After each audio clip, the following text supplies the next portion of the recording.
Hello दोस्तों, कैसे हैं आप सब। काफी दिन बाद आपसे मुलाकात हो रही है। दोस्तों, मैं आज का ये वीडियो आखिरी तक जरूर देखना, क्योंकि मैं आपको बताने जा रहा हूँ कि ये वीडियो काफी ज्यादा खास होने वाला है। क्योंकि मुझे बहुत सारे रिक्वेस्ट और कमेंट आते थे कि मुझे अर्ली स्टेज स्टार्टअप वैल्यूएशन पे वीडियो बनाना चाहिए। दोस्तों, क्यों, मैं समझ सकता हूँ, क्योंकि इसमें बहुत लोगों को डाउट है। बहुत लोग कंफ्यूजन का शिकार हैं।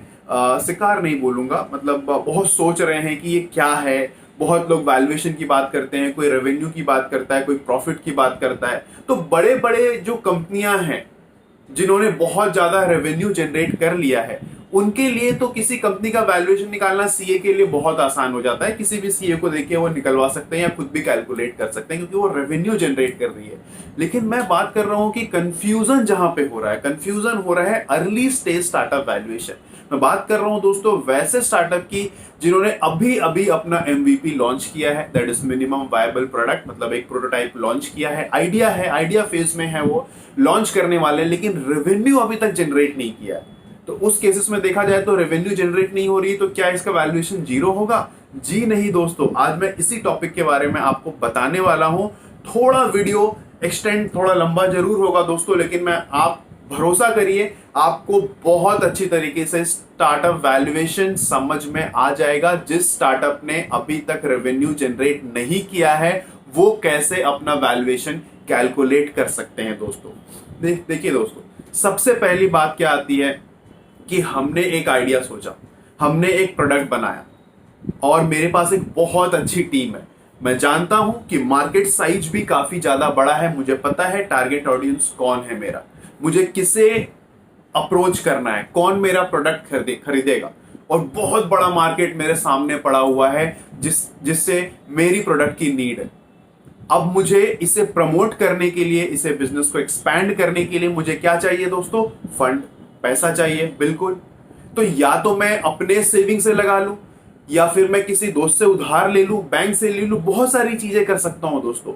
लेकिन जब हम बड़े लेवल में सोचते हैं ना, बहुत बड़ा प्रमोशंस करना चाहते हैं, तो मुझे बहुत फंड चाहिए, मतलब करोड़ों में। अब सबके पास तो करोड़ रुपए सेविंग्स होती ही नहीं है जो वो लगा लें। तो यहां पे आपको क्या करना है दोस्तों? जाना है इन्वेस्टर के पास। तो जब आप इन्वेस्टर के पास जाएंगे, तो वो सबसे पहले आपको सवाल पूछेगा कि आपके स्टार्टअप का वैल्यूएशन क्या है। अब रेवेन्यू तो आपने जनरेट किया नहीं है, तो आप क्या करोगे दोस्तों? आप उन्हें बताओगे कि इसका मार्केट साइज कितना बड़ा है। इसके लिए आपको बिजनेस प्लान तैयार करके लेके जाना पड़ेगा। कई लोग बिजनेस प्लान बनाते भी हैं, और कई लोग ओरली भी पिच करते हैं, बहुत सारे फाउंडर्स। मैं आपको बता रहा हूं कि किस तरीके से आप अपने स्टार्टअप का वैल्यूएशन कैसे कैलकुलेट होता है अर्ली स्टेज स्टार्टअप का। तो जब आप इन्वेस्टर के पास जाओगे, तो इन्वेस्टर को आप बताओ कि मेरी इतनी स्ट्रांग टीम है, राइट, इसका मार्केट साइज बड़ा है, और टारगेट ऑडियंस आपको पता है, इतना रेवेन्यू आप जनरेट कर सकते हो, लेकिन आपको ये चीजें करनी पड़ेगी। लाइक डिजिटल मार्केटिंग में खर्चा करना पड़ेगा, प्रमोशंस में खर्चा करना पड़ेगा, ब्रांडिंग में खर्चा करना पड़ेगा। तो इन्वेस्टर से आप पैसा मांगोगे, और जब वो आपसे पूछेगा कि आपका वैल्यूएशन क्या आपने सेट करके रखा है, तो ये किन किन चीजों पे इफेक्ट डालता है जिससे आप अपना वैल्यूएशन बढ़ा सकते हो, तो वो पॉइंटर्स मैं आपको बता देता हूं दोस्तों। तो सबसे पहला कि आपका मार्केट साइज कितना बड़ा है, मतलब जो आप प्रोडक्ट मार्केट में लेके आ रहे हो, क्या वो बिकेगा, और फ्यूचर में इसकी बिक्री इंक्रीज होगी। कस्टमर की एक्चुअली में लोगों की इसकी जरूरत है कि नहीं है। आपको नीड पे फोकस करना है दोस्तों। अगर आप भारत जैसे मार्केट में टारगेट कर रहे हो, क्योंकि India is a price dominating market. हम जब भी लोगों के पास जाते हैं, हम कुछ सामान खरीदने जाते हैं, तो ज्यादातर केसेस में क्या होता है, हम पूछते हैं ये कितने का है। हम ये नहीं देखते कि ये बहुत सुंदर है, चलो ले लेते हैं। ऐसे ही बहुत लोग करते हैं दोस्तों, मैं डिनाई नहीं कर रहा हूं, लेकिन ज्यादातर केसेस में ये कितने का है। इसका मतलब हम प्राइस पे ज्यादा फोकस करते हैं, क्योंकि हमारे पास इंडिया उतना रिच नहीं, मतलब मैं क्या बोलूं, पैसे नहीं है लोगों के पास, बहुत कम लोगों के पास ज्यादा पैसे हैं। तो ज्यादातर लोगों को फोकस अगर आपको करना है, तो आपको lower middle section, middle class section जो भारत में सबसे ज्यादा है, उस पर ही फोकस करना पड़ेगा दोस्तों। तो आपको बताना पड़ेगा कि ये लोगों के लिए आपकी प्रोडक्ट की रिक्वायरमेंट है कि नहीं, क्योंकि इनकी पॉपुलेशन ही सबसे ज्यादा है, किसकी? मिडिल क्लास और लोअर मिडिल क्लास। दूसरी बात, फाउंडर्स कौन है? क्या जो फाउंडर है उन्होंने पहले किसी स्टार्टअप से एग्जिट किया हुआ है, उनको स्टार्टअप का एक्सपीरियंस है, उनके पास स्किल सेट क्या है, उनकी एडुकेशन क्या है, वो कितने स्मार्ट हैं। अगर किसी को आपने सीएफओ बना के रखा है, that is chief financial officer, तो क्या उनका फाइनेंस का बैकग्राउंड है, उनकी अचीवमेंट्स क्या है। ऐसा नहीं कि कोई मार्केटिंग एक्सपर्ट को आपने सीएफओ बना दिया या किसी फाइनेंशियल एक्सपर्ट को आपने सीएमओ बना लिया, that is chief marketing officer. तो ये सारी चीजें भी देखी जाती है दोस्तों। आइडिया के साथ आपका मार्केट साइज, आपका टारगेट ऑडियंस क्या है, मार्केट में आपकी प्रोडक्ट की नीड है भी कि नहीं, और उससे भी सबसे इंपॉर्टेंट बात कि आपका स्टार्टअप टेक्नोलॉजिकल है या नहीं, मतलब आपने ऐप बनाया है, आपका ऑनलाइन प्रेजेंस है।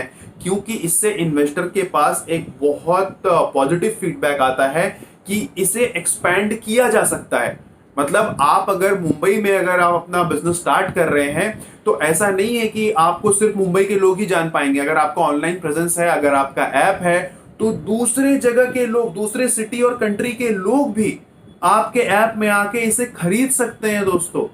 तो इससे पता चलता है इन्वेस्टर को कि ये एक्सपैंड किया जा सकता है। तो इन सारे पॉइंटर्स को अगर आप कंसिडर करते हो और उसके बाद आप कुछ भी अपना वैल्यूएशन दिखा सकते हो, हाँ जस्टिफाई आपको करना पड़ेगा और आपको ये भी बताना पड़ेगा कि जो इन्वेस्टर आपको पैसा देंगे तो कितने सालों में ये 4 गुना, 5 गुना, 10 गुना, 20 गुना, 30 गुना होगा, ये भी आपको एक्सप्लेन करना पड़ेगा।